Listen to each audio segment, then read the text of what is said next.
Good day, everyone. Welcome to the Landrum HR webinar on Employment Law 102.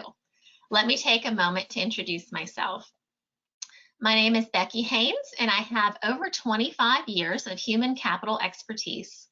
I hold a business degree with a concentration in HR, and I'm certified as a professional in human resources by the HR Certification Institute. I also hold both my certified professional as well as my people analytics credentials through the Society of Human Resource Management. As an 11-year Landrum HR employee, I've worked with the staffing, PEO, and consulting divisions of the company. I currently hold the position of managing consultant. Prior to joining Landrum HR, I was the director of human resources for the largest behavioral healthcare system in Alabama, where I led the HR team in the proper execution of the recruitment, employment, benefits, compensation, workers' compensation, and safety disciplines for over 1,000 staff. I am passionate about helping organizations best manage their greatest resource, their people. I'm a teacher at heart and really enjoy focusing on helping business leaders like you understand the why behind the what. That way you can move forward with confidence in your business decisions. Now, I hope each of you had the opportunity to attend our Employment Law 101 webinar in March. If you did not, you can find the link to it on our website. Today's webinar is a continuation in our discussion of basic employment laws that supervisors need to be aware of. As a reminder, these are federal laws that we're dealing with here in this training. We do have attendees from all over the country today, so please keep in mind that your state and even some of your municipalities may have additional laws that you need to be in compliance with. If you're a Landrum HR client, please take any state or local law discussions to your HR business partner, and they will be more than happy to discuss how they may or may not impact your business. You may recall from our last session that we dove a little deeper into some laws that supervisors typically have a little more to do with on a day-to-day basis, like ADA and family medical leave. Now, I'd like to take you through some other laws that, although important, you may only need to have a cursory understanding of. Basically, you just need to know enough to spot a red flag and take it to your HR team for further review. The first one we should be aware of is the Pregnancy Discrimination Act. This law, simply put, prohibits discrimination on the basis of pregnancy, childbirth, or related conditions. This means that you can't not offer someone a job because they're visibly pregnant or if they share that they're pregnant during the course of the interview. You can't pass over someone who's pregnant for a promotional opportunity that they otherwise would have been considered for, things of that nature. Now, be aware that there are many, many state laws pertaining to pregnancy discrimination as well. Even some of our more conservative states when it comes to employment law have some type of pregnancy discrimination law. For instance, here in Florida, where I reside, the state's Civil Rights Act was amended to include pregnancy as a protected class in 2015. Now, this stemmed from a case in 2014 where a front desk manager at a condo building who was used to pulling extra shifts to provide for her family was no longer allowed to do so once she notified the company that she was pregnant. Now, that case went all the way up to the state Supreme Court, and it resulted in state-level protections. That's a good case to remind us that as supervisors, we should allow those employees that are pregnant to tell us what their comfort level is, not have us tell them what we think they should or should not be doing. Next, we have the Genetic Information Non-Discrimination Act, or what you will also hear us refer to as GINA. To fully understand this act, you have to recognize that this law was signed into law only a couple of years after the completion of the Human Genome Project. And there was great concern and fear about what this type of information was going to lead to. You know, would employers be able to access this information and use it against their applicants or against their employees? Would they pass on a prospect that, for instance, had tested positive for the breast cancer gene just to keep their health insurance costs down? There was a lot of fear surrounding the unknown.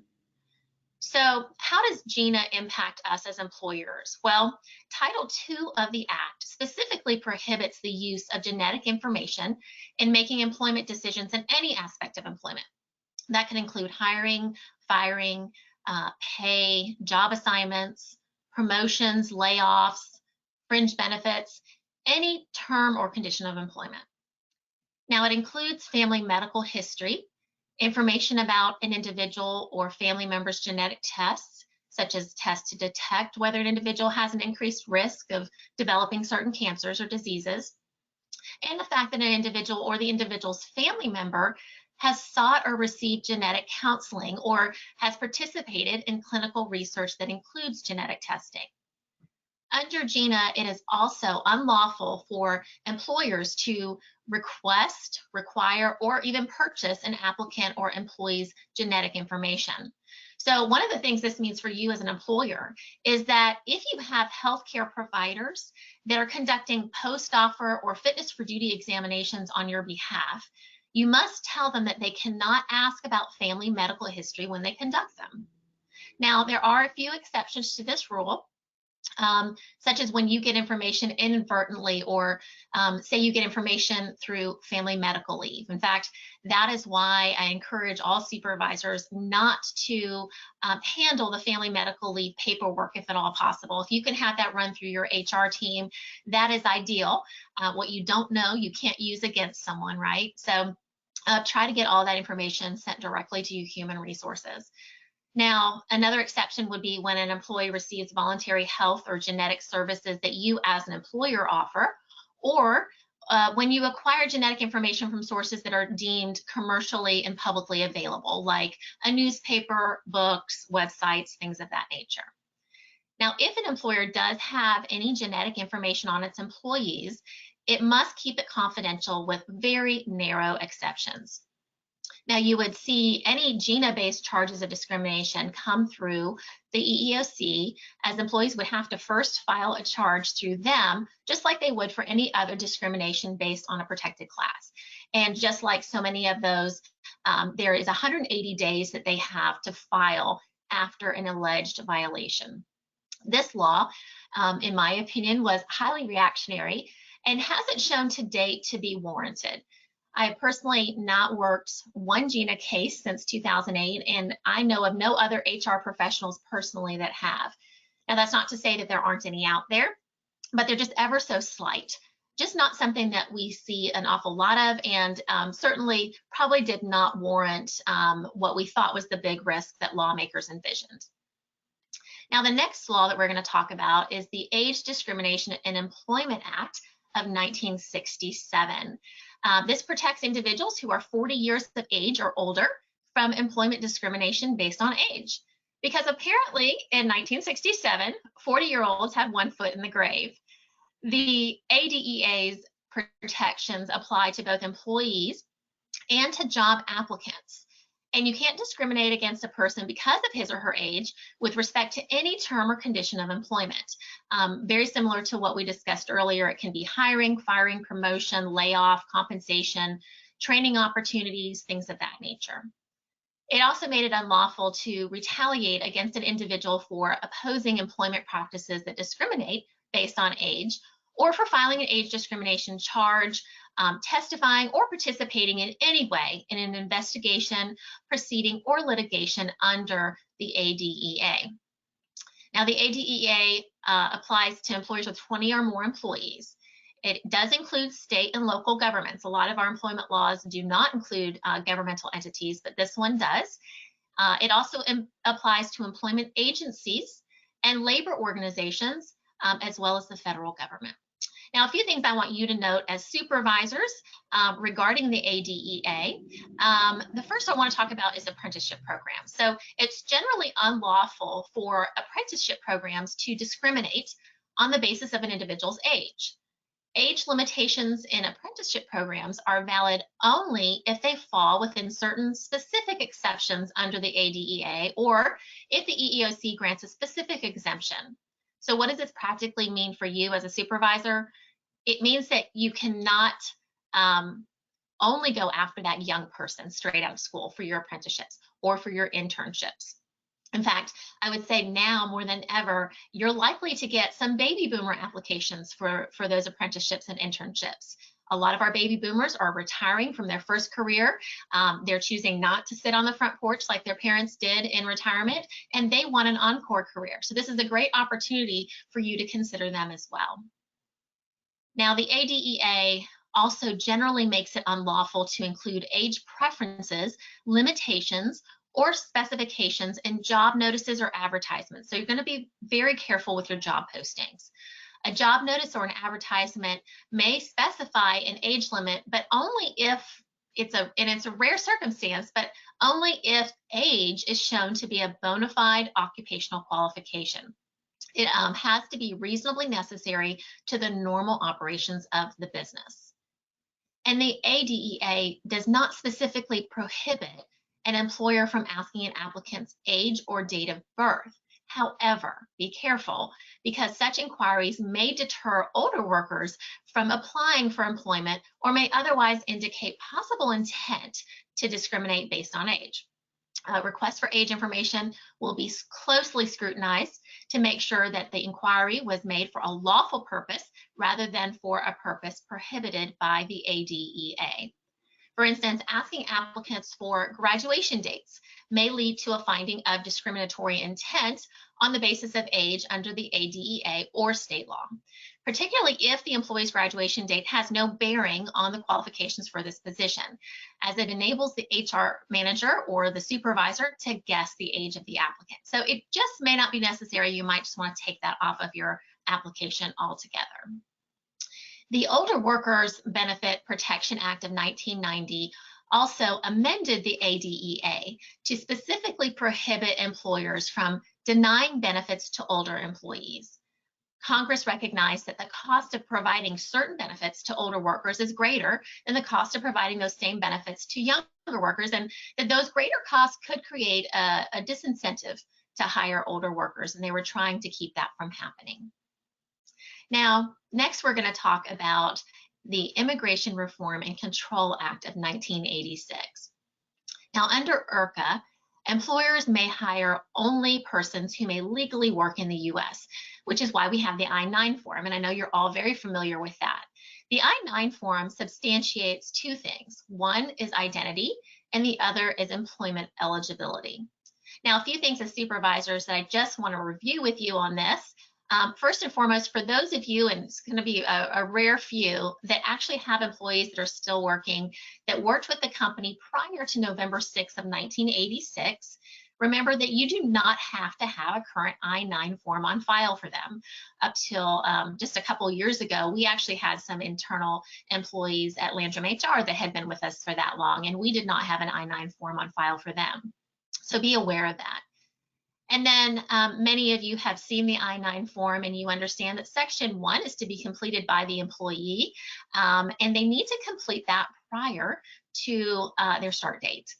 And for those of you that are Landrum HR clients, you know that that is on our onboarding system, and so that should be taken care of in that.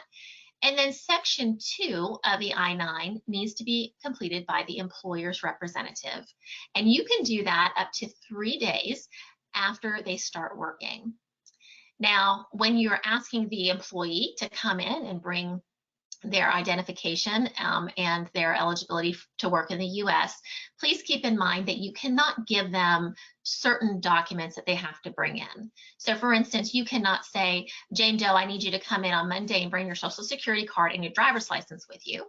But what you can do is you can say, hey, I'm going to provide you a list of different types of documents that are eligible to be used for the I-9, and you can choose from that list which ones you feel comfortable with.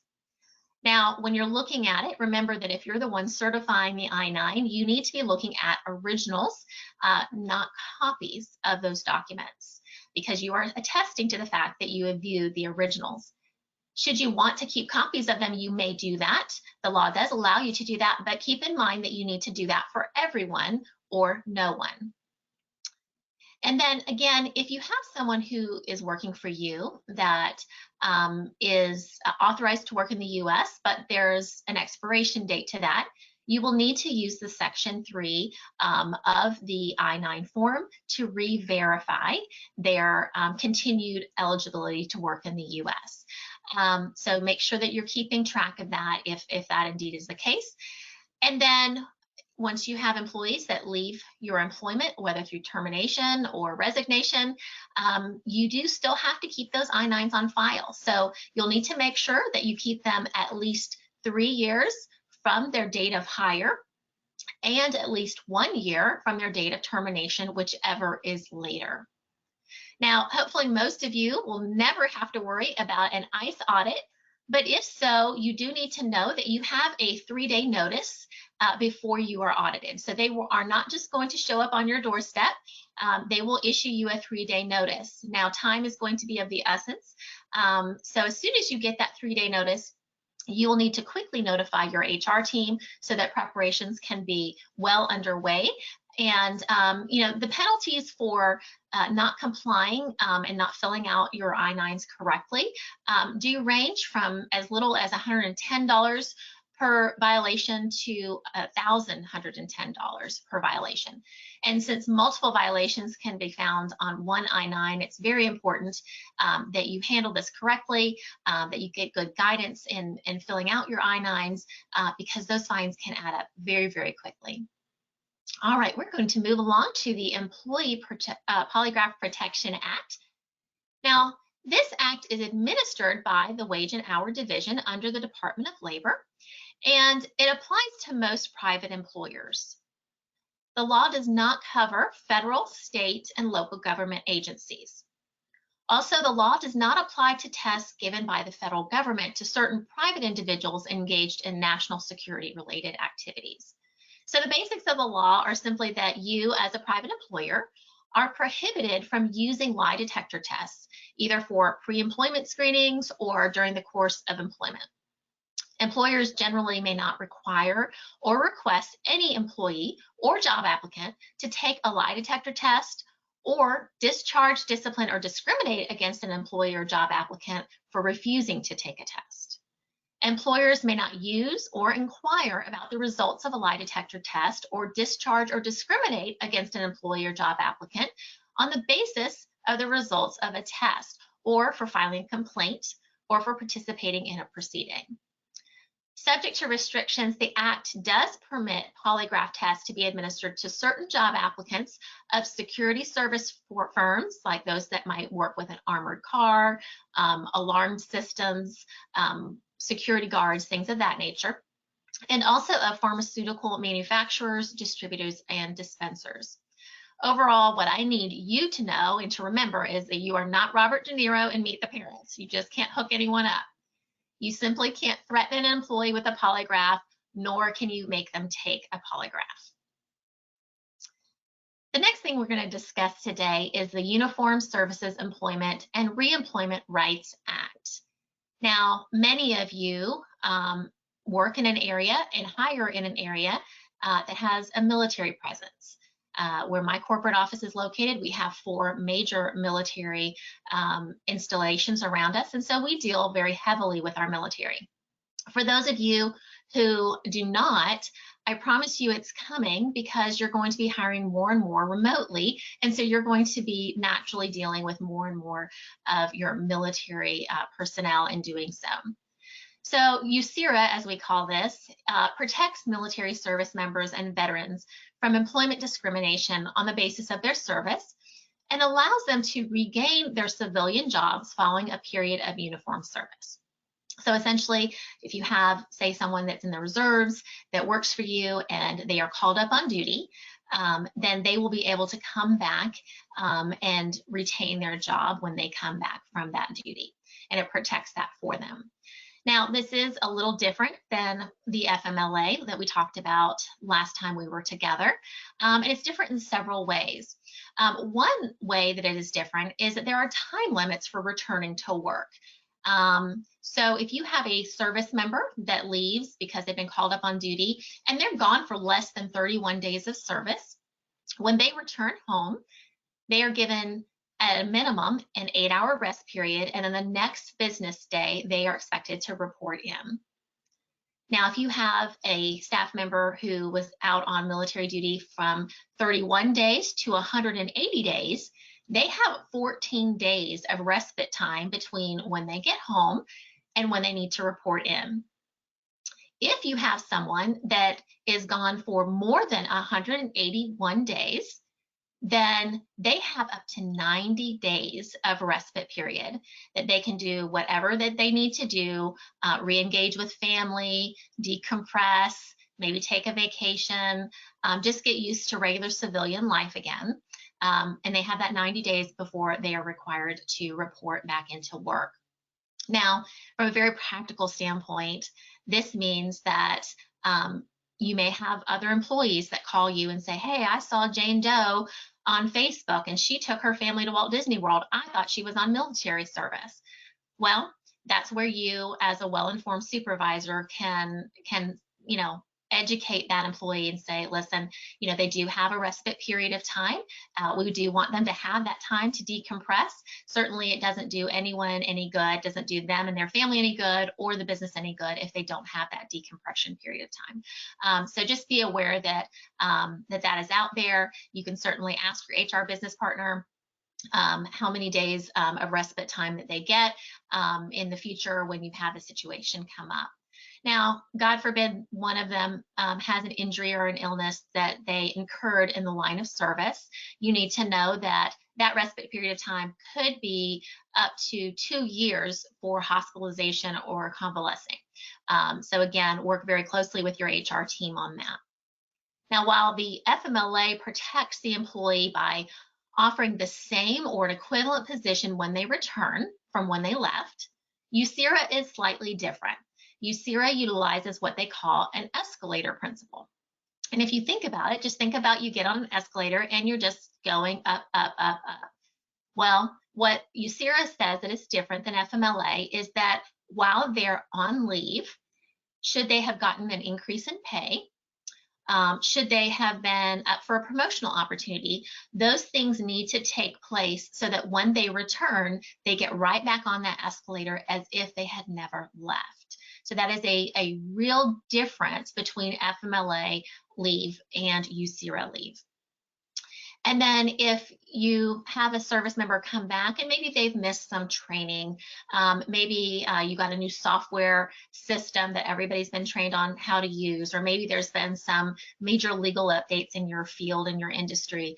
When they come back, it is your responsibility as the employer to spend the time and the money educating them and getting their skills upgraded to the level that they need to be. And then finally, individuals performing military duty of more than 30 days may elect to continue employer-sponsored health care for up to 24 months. However, they may be required to pay up to 102% of the full premium, which is pretty costly. That equates to basically the same thing as a COBRA payment. We don't see a lot of military taking advantage of this simply because they usually have really good healthcare coverage with the military and because of how costly it can be.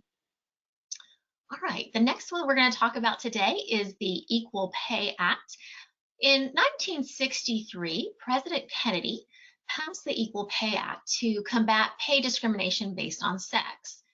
The act amended the Fair Labor Standards Act that we're going to talk about in further detail later, and it clarified that an employer may not pay an employee less than an employee of the opposite gender if they engage in the exact same work. Now, although the act's focus was primarily on pay discrimination against women in the workforce, it is protected, it does protect both men and women the same, so keep that in mind.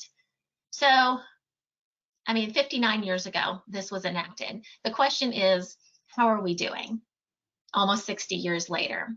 Well, according to 2021 data from the US Census Bureau, Asian American females, in comparison to Caucasian males, for the exact same position, will on average bring in 75 cents on the dollar. Caucasian females, in the same comparison, will bring in 73 cents on the dollar. Black females, 58 cents on the dollar. Native American females, 50 cents on the dollar. And Latina females at 49 cents on the dollar to their Caucasian male counterparts in the US.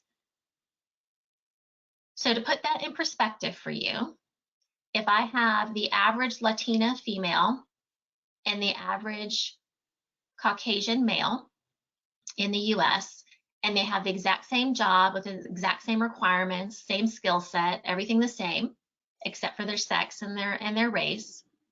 And those two individuals go to the market to provide for their family, to provide food for their family, and they go to pick up a loaf of bread.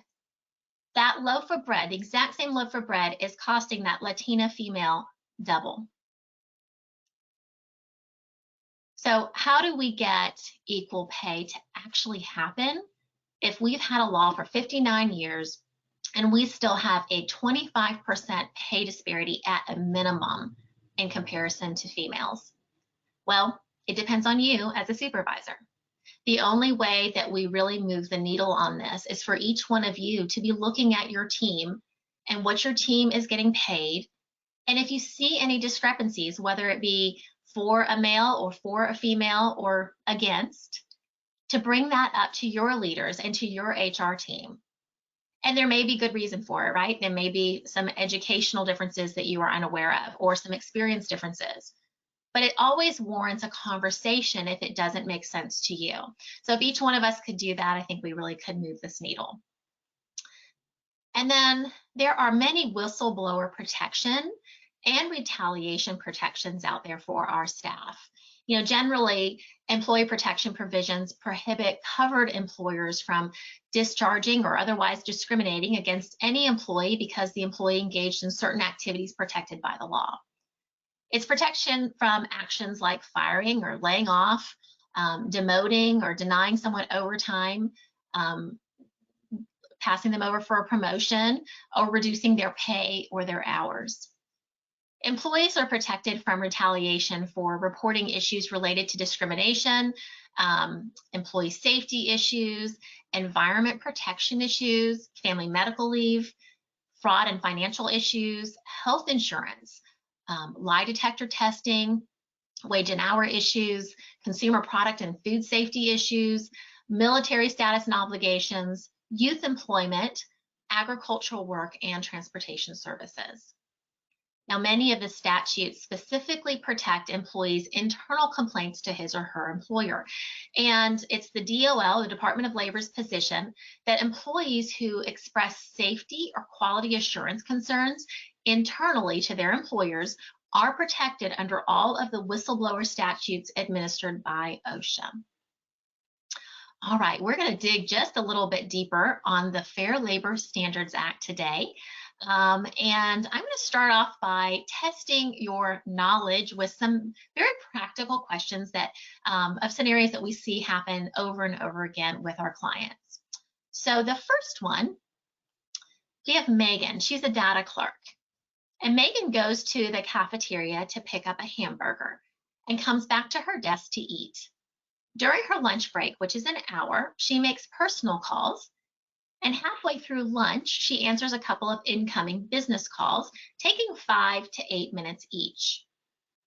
Are those calls considered work time or personal time?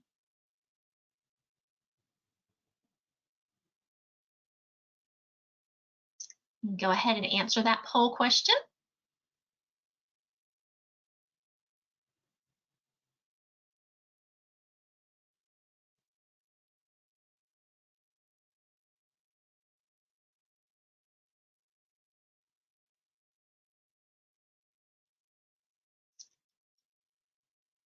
All right, and it looks like we have a very smart audience, and yes, it is considered work time.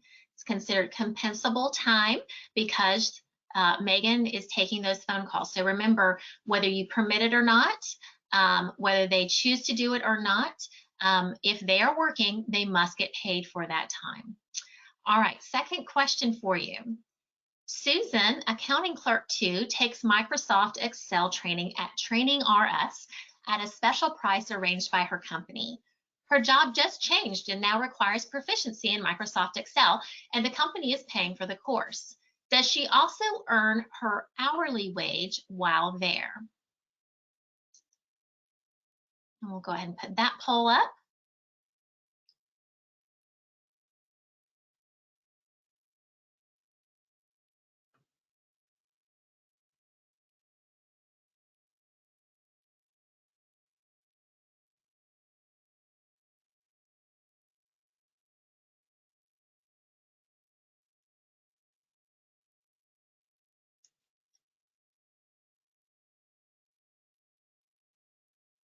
Stephen, once again, you are correct. Yes, she does get paid for that time because her job requires this new proficiency. Now, if Susan were taking an unrelated course that wasn't going to benefit her job and wasn't required by her job, then that would not be required. But since this is something that is required by her job, and remember, when we're talking about Fair Labor Standards Act, we are talking about the job, not the person. And so, yes, her job does require this new proficiency. All right, number 3, Kim, a supply clerk, asked to work overtime to organize the supply room and was told by her supervisor that she couldn't because she should be able to get it organized during her regular working hours. Kim worked an hour and a half Thursday after work, saying it didn't matter if she got paid because the reorganization would help her in her job and she'd never get to it with her hectic schedule. The question for you is, does she get overtime pay? Yes or no? We'll open up that poll for you.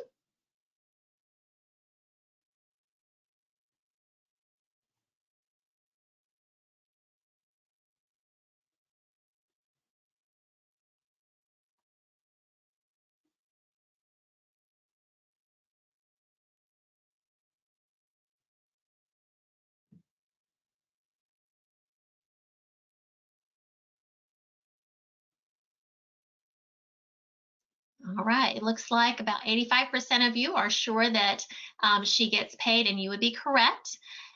She will get paid. Now, she also can be held accountable for not following your orders.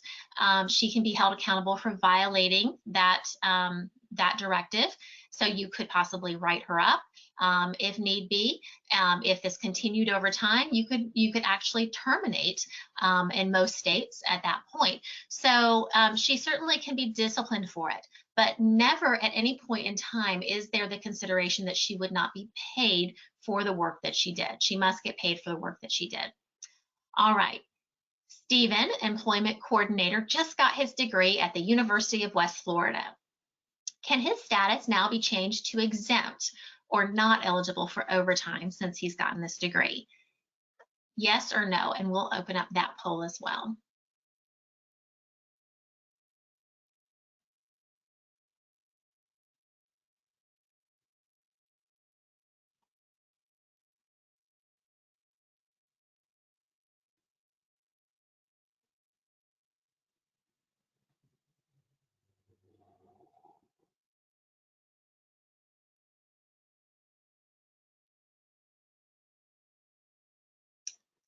All right, it looks like the majority of you believe that he should not, and you would be correct. The answer is no. Stephen's job responsibilities haven't changed, so his job does not meet the criteria for exempt level. Remember, when we're dealing with whether someone is exempt or not exempt from the Fair Labor Standards Act, we are looking at the job only, not the individual. So it's great that he got his degree, but since his job did not require it, nothing about his job has changed, so he will stay as is.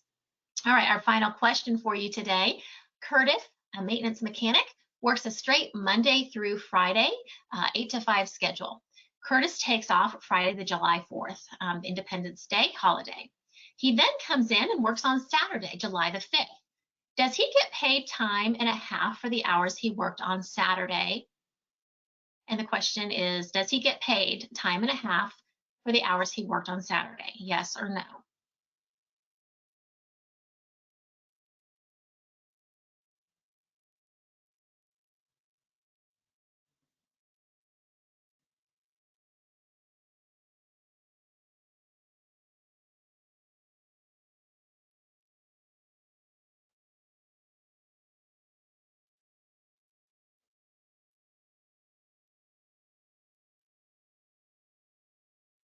Now, we seem a little bit more split on this answer, but it does look like a majority is saying no, and you would be correct on that. Overtime is computed on actual worked hours, not paid hours. Now, your company may have a different policy, and your company might be more generous. They might say, hey, we're willing to pay time and a half for something like this. But from a federal standpoint, according to the Fair Labor Standards Act, you are not required to do so unless it's actual worked hours. So thank you guys very much for playing along. So let's talk a little bit about um, the uh, the Fair Labor Standards Act. And I always feel like, especially with these that we have to work with on a more day-to-day basis, it's good to kind of understand where they came from and a little bit more about where the law originated. So first thing I want you to know is that the Fair Labor Standards Act is enforced by the Wage and Hour Division. And it's enforced by the Wage and Hour Division, which is a part of the Department of Labor. And you should also note that there are other divisions under the Department of Labor, like the OFCCP, Workplace Immigration Issues, and OSHA. Now, why does that matter to you as a supervisor? Because long gone are the days that you just get one audit. We are starting to see clusters of audits for each organization. So, for instance, if you have a wage and hour audit and they come into your facility, and they happen to see in just walking through your facility that there are some OSHA violations. Well, they're going to go after the low-hanging fruit. So they're going to contact their peers back in the office and say, hey, listen, there's some low-hanging fruit here from an OSHA standpoint. You probably need to pay them a visit. So we're seeing this over and over again where clients, if they have one audit, they're more likely to have multiple audits, which can be very scary, very time consuming and extremely costly. So it's important that we do all of this right from the get-go so that hopefully we don't incur an audit at all, and that we're minding our P's and Q's in all of these different areas.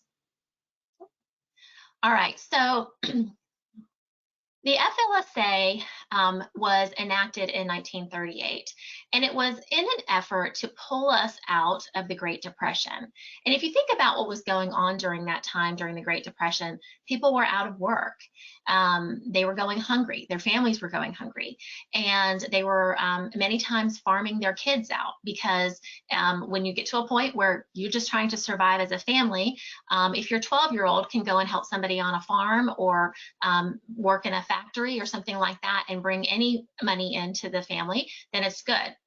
So this was kind of the world that we were in as a country, and we had people in soup lines, and it was just a really devastating time for us economically. And so in that era, if I worked for a business owner and maybe I typically worked 40 or 50 hours a week for a set pay, and he looked at me and said, Becki, I need you to work 100 hours this week. I really had nothing I could do about that other than say no and risk the fact that he look at me and go, you know what, there's a line of people out that door that would gladly have this job to be able to feed their families. So it put people in a really bad situation. And in an effort to combat that, and in an effort to get more people to work, the government said, hey, listen, we need to enact this law. And so that's really the impetus behind overtime pay. And it's interesting that when I talk with people about overtime pay, it is commonly viewed as a benefit to employees, which is actually not correct. It is a punishment for employers. It was always intended to be a punishment for employers, so that if my boss back then wanted to work me 100 hours that week, he was going to have to pay Becki time and a half on 60 hours. Well, that makes no sense, right? From a business standpoint, no good business owner would do that. So instead, he's going to go out to that unemployment line and he's going to pull in one more full-time worker and one more part-time worker, save himself some money, and employ more people. So that was really where this stemmed from. It gave us things like our minimum wage, overtime pay, child labor standards. So we got our children back in school. Some of those jobs were then given to the adults. And overall, this is one of those laws that I look at and I think, I really think this is one of the things that makes us set apart from this third world country, is that we really early on put some standards in place for what a livable wage looks like and how to treat our employees. So who is covered by the FLSA? Well, the simple answer is you all are, but to help you understand it more, there's two forms of coverage. One is the enterprise, as a whole that can be covered. Now, in order for the enterprise as a whole to be covered, you have to have at least 2 employees, and then you also have to have a volume of sales or business done of at least $500,000 a year. Now, many of you are thinking, well, I know many businesses that don't have a volume of $500,000 a year annually, and that would be true. But that's when we have to look at the individual that can be covered as well, even if working for one of those enterprises. And an individual is covered if their work regularly involves interstate commerce. And when I think of interstate commerce, probably like you, I think of like a truck driver going from state to state delivering goods. But the reality is, according to the federal government, it's something as simple as licking a stamp and putting it on a piece of mail that's going to cross state lines. It is something like going to get cleaning supplies for your office at the local, Home Depot or Lowe's, and that those cleaning supplies originated in South Dakota, but you work in Tennessee.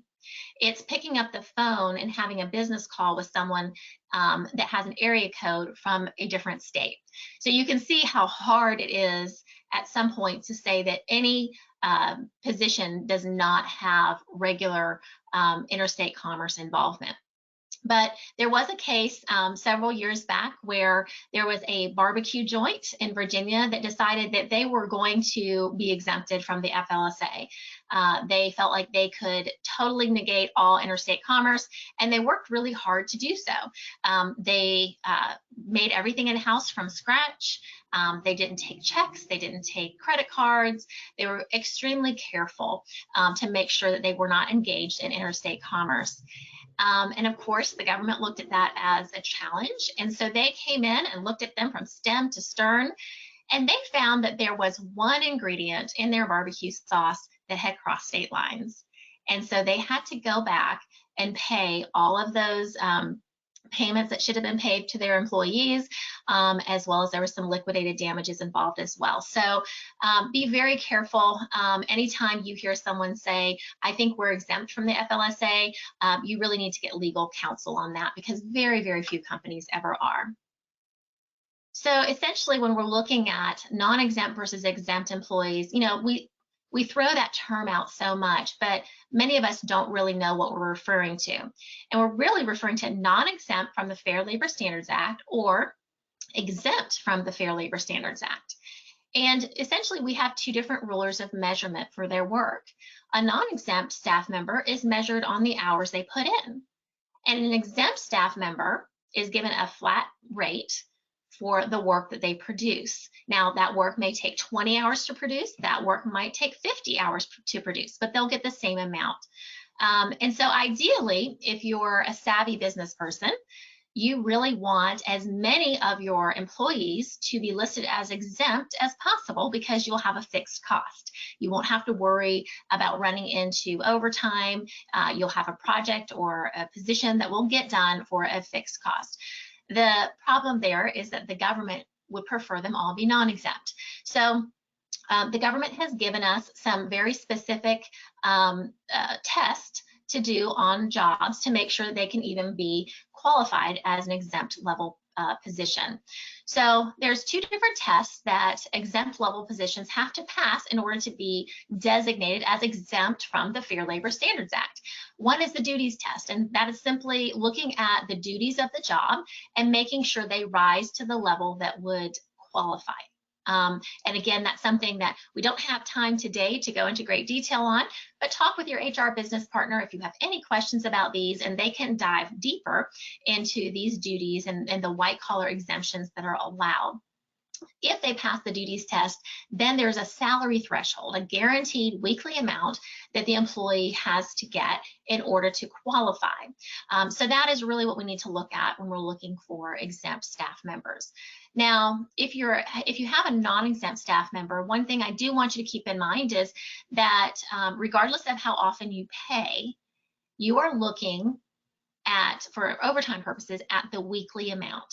So whatever your regular work week is, so if it's Saturday to Sunday, then you're looking to see if they've worked more than 40 hours from Saturday to Sunday.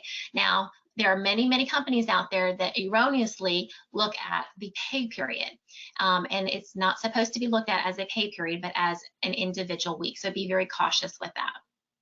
Now, there are some common violations that we see that I want to bring to your attention. One of those is that of independent contractors. We are seeing an uptick in the IRS looking at independent contractors versus employee status. And again, the government would prefer everyone be an employee. There's an awful lot of benefits that come along with that. Taxes, they're covered under discrimination laws. If discrimination were to happen, they're covered under workers' comp. So the government really wants as many people as possible to be employees. So you really have to prove that someone you're paying qualifies to be an independent contractor. I had a healthcare organization call me recently, and they had a doctor that left. And doctors are hard to find, especially for certain specialties. But thankfully, they had found a replacement, and the doctor that was leaving was going to stay local.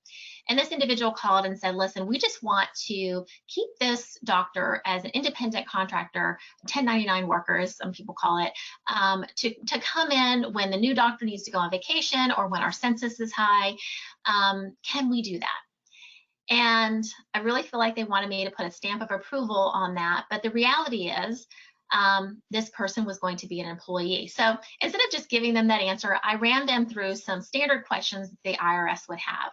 And so I said, well, now, when this person comes to work for you, will they wear a coat with your logo on it? Well, yes, they will. Will they have to report up through your chain of command? Yes. Will they need to utilize your equipment? Yes.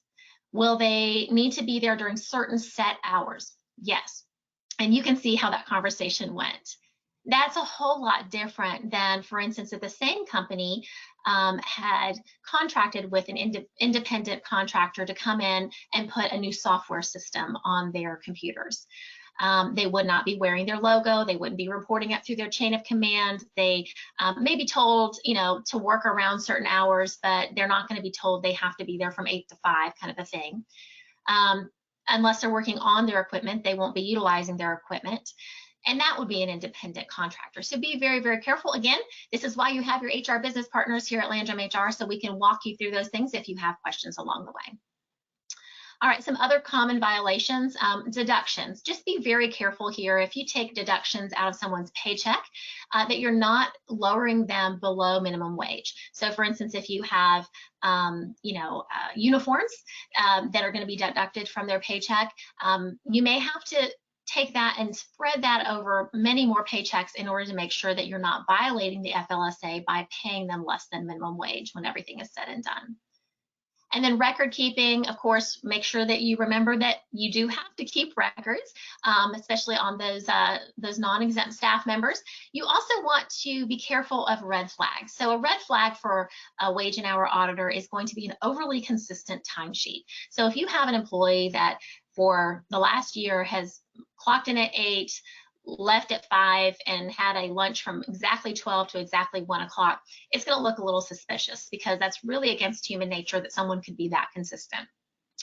You also really want to make sure that the employees sign off on those time records, and they sign off on it before the manager or supervisor approves it. That way you at least have something to be able to show that the employee did report those hours as the worked hours for that pay period. And then make sure that no management has been directed to falsify any records. And at first blush, that sounds like, oh man, who would do that? But the reality is, good-willed people will do that. People that have been given very tight budgets to work within, and tight deadlines for jobs to get done. So for instance, maybe a leader says, hey, Jane, would you mind just going ahead and clocking out at 5 o'clock? We only have about 20 to 30 more minutes of this project left to do, and just come back and help me with this, and we'll get it knocked out, and then we can make sure it's in on time. All right, you cannot do that. If they work, they have to get paid. And then be very careful with comp time. Unless you are a governmental entity, comp time is simply not allowed in the private sector. So, years ago, we'd see this quite often where, if you worked a couple extra hours this week, instead of paying you overtime, we're just going to go ahead and put it in this magical comp time bank. The problem with that is that typically we're not seeing, time and a half going into the comp time bank. There's an opportunity cost there, right? So the employer is saving money for a while they can use on other things, while the employee might have bills to pay. The employee might want to purchase something with that and they're not able to. So lots of different factors go into play there as to why you cannot, but just make sure that if you're doing that now, that you immediately suspend that practice. And then many times we see that we tell our employees very clearly that they are not to have time worked over 40, and yet they do it anyway. And sometimes these are, again, our harder workers and our good employees, but they can't do that. So what we call this in the HR world is pay and punish. So you need to make sure you pay them. That's never in question. You have to pay them if they worked for you. But there may be a punishment that comes up behind that, whether it's a write-up or just a stern conversation, possibly eventually a separation if they keep violating that policy over and over again. So make sure you pay them, but there may be a consequence to that. All right, let's talk about some things that we see in the workplace. Why is it not a great practice to let a professional exempt person work in another unit doing non-exempt work? Maybe you're a little shorthanded. A lot of companies are right now. If you let that go on for too long and it takes on too much of the percentage of the work that they're completing, what you do is you risk the exemption status for that employee. So that really is a risk that you probably do not want to take. Another question would be, why would it not be the best practice to let a non-exempt person work in another unit part-time or on call? Well, the reason for that is simply there are very few organizations that I have seen that do a stellar job of putting boundaries in place for this scenario. For instance, if I'm the supervisor that's letting you borrow my employee, who's going to pay the overtime if this person works more than 40 hours in a week? Have we already designated who that is so that one person's not upset that their budget got hit harder? Does the other supervisor, who very well may have to pay that time and a half, do they have access to be able to even see when that person is nearing 40 hours? There's just a lot of different things that need to be worked out, and they certainly can be, and I have seen it done well, but it's not very often. So be very careful if you go into arrangements like this. And then finally, I think we've already talked about it, but ideally you really want to have a staff member go to a break room or leave the premises altogether if they're a non-exempt staff member while they're taking their lunch. And what that does is it keeps that temptation of them working out of the way. Certainly, if you ever have a wage and hour auditor that is talking with them and interviewing them, and just as a reminder, they can interview them one-on-one without your presence. And they say, hey, do you ever just work a little bit during your lunch break?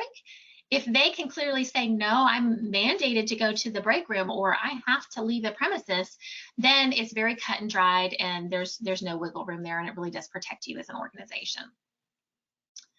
All right, so one of the very interesting things that the Affordable Care Act did when it was enacted in 2010 was that it amended Section 7 of the Fair Labor Standards Act to require employers to provide reasonable break times for an employee to express breast milk for her nursing child for 1 year after the child's birth, each time such an employee needs to express milk.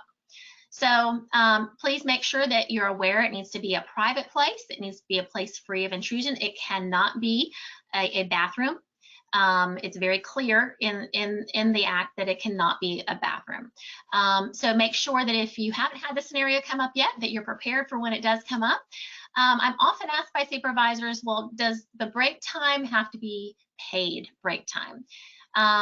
And employers are not required under the FLSA to compensate nursing mothers for breaks taken for the purpose of expressing milk. However, where employers already provide compensated breaks, an employee who uses that break time to express milk must be compensated in the same way that other employees are compensated for break time. In addition, the FLSA's general requirement that the employee must be completely relieved from duty, or else the time must be compensated as work time still applies. So remember, only non-exempt employees are entitled to this time. While employers are not required under the FLSA to provide breaks to nursing mothers who are exempt from the requirements of Section 7, they may be obligated to provide such breaks under state laws. So be very careful with that. Again, another great thing to ask your HR business partner for. All right, so many of you who've been supervisors for any length of time remember in 2016, the Obama administration proposed some changes to that salary threshold for the FLSA, and eventually where we landed, they gave a much higher salary threshold initially, but we landed on $684 per week guaranteed to our exempt staff. Now, that was enacted in January of 2020, so we've had a couple years under our belt with that. Essentially, that's what it did there. And then what it also did was it increased that compensation, that higher compensation amount as well. So those that have, I believe it's $107,000 or more a year, slightly more than $107,000, I believe, can negate the duties test and go straight to being exempt. So FLSA changes that are ahead. Well, you need to be aware that there are some. The publication of a proposed overtime rule is expected any day now. And we are anticipating that the Department of Labor will recommend higher salary level thresholds for the white collar exemptions. Now, if so, many more people will be eligible for overtime pay. Now, employers should expect a proposed salary amount that at least approximates the amount proposed originally in 2016 from the Obama administration, which, if you recall, that was $913 a week, or $47,476 per year. Now, it's doubtful that the proposed rule will include any language that modifies the duties test at this point, so we will keep you posted on that as that progresses. All right, so what happens if, you know what, you just don't comply with the Fair Labor Standards Act? Well, there are severe penalties. Litigation has increased exponentially in this area. Back pay is a minimum of 2 years if there's a violation, but in most cases, I'll be honest with you, they go back 3 years because they deem them as willful violations. Basically, you should have known better. And then liquidated damages are also incurred, which essentially that doubles your penalties. Now, you can avoid liquidated damages even if you're found to have done something wrong if you do two things. If you can show that your actions were taken in good faith and that you have reasonable grounds for the belief that you were complying with the FLSA. So I'm going to give you a great example of this.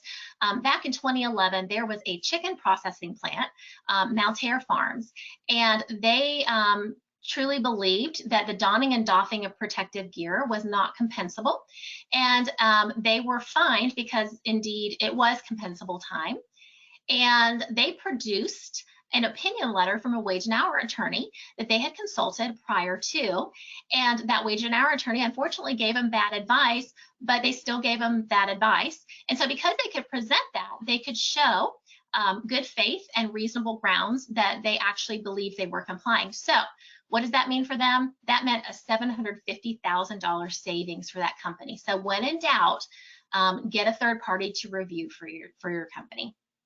Now, willful violators may be prosecuted criminally and fined up to $10,000, and then a second conviction could result in imprisonment. So this is a big deal. So make sure that you're minding your P's and Q's when it comes to the FLSA. And then, of course, there's always attorney's fees and costs. We can never avoid that, and that can be enormous, especially if they ask you to pay the employee's portion as well. Now, the Department of Labor has an app. It's a wage and hour calculator now, and they have made it extremely easy for employees to file a charge. And when you open up their app, one of the very first things you're going to see is a statement that says, calculate what you are really owed.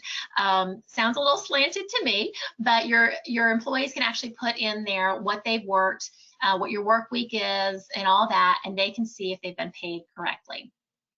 If you are being audited or investigated by Wage and Hour, you will receive a letter from the Department of Labor stating that you have 3 days to get everything ready for their visit, and that they'll want to see your records. So once again, please employ your HR team as quickly as possible as soon as you get that notice. All righty, that concludes our session for today. We will continue going over employment laws as we progress, but specifically next time we meet on Thursday, July the 21st, we will be talking about interviewing and hiring. We'll be using some of these laws that we've learned so far to employ in our interviewing and hiring skills. Since we had such a packed hour of information, we were unable to answer any questions that came in during the webinar. However, be assured that we will respond to each question that was submitted. Here at Landrum HR, we exist to make the business of people easier. So if we can assist your company with any of your people needs, we hope that you'll reach out. Until next time, have a great day, everyone.